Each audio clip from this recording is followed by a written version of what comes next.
Hello class 10th। कल आपका maths का पेपर है और उसमें एक क्वेश्चन है जो अक्सर हर साल पूछा जा रहा है। सिद्ध कीजिए कि √5 एक अपरिमेय संख्या है। कैसी संख्या है?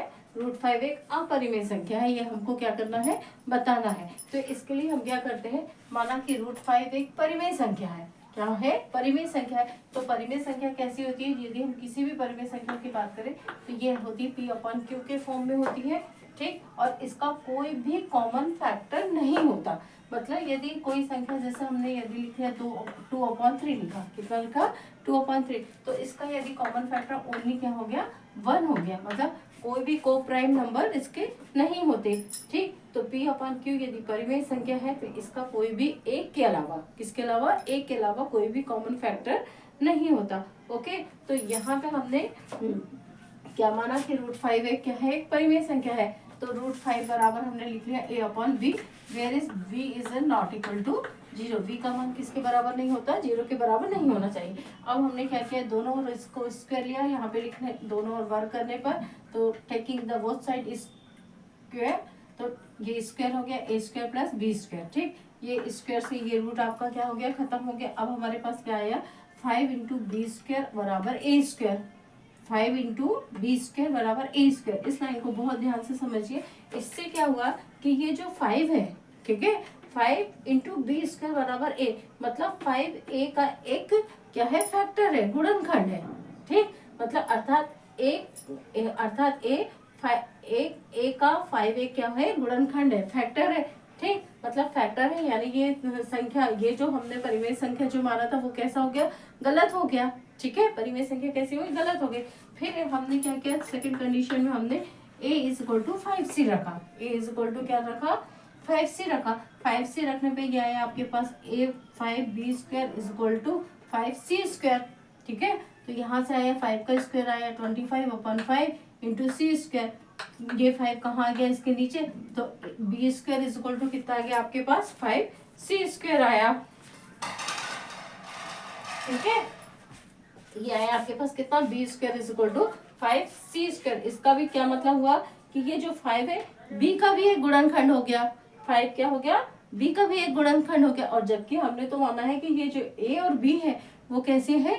परिमेय संख्या है। परिमेय संख्या मतलब इसका कोई भी कॉमन फैक्टर एक के अलावा नहीं है। और जबकि हम देख रहे हैं कि ये जो 5 है वो A का भी कॉमन फैक्टर है और ये 5 B का भी कॉमन फैक्टर है। तो हमारे पास जो माना गया तथ्य था, मतलब हमने जो माना था वो कैसा है? गलत है। माना गया तथ्य कैसा है? गलत है। गलत है। तो सही क्या है कि √5 एक परिमेय संख्या नहीं है। तब सही क्या है? √5 एक अपरिमेय संख्या है। अपरिमेय संख्या है। आया ये चीज समझ में? बहुत इजी वे पे मैंने समझाया है। फिर से एक बार रिपीट।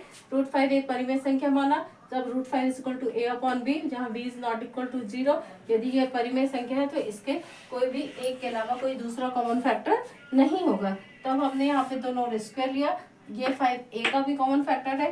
सेकंड कंडीशन में B = 5C रखा। मतलब ये जो 5 है वो B का भी एक गुणनखंड हो गया।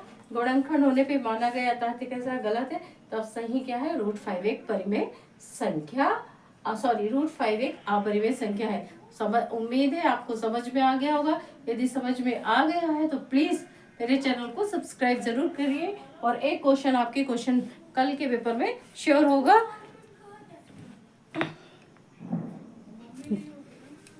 ये एक इंग्लिश में भी मैंने पूरा इसी तरीके से लिखा हुआ है।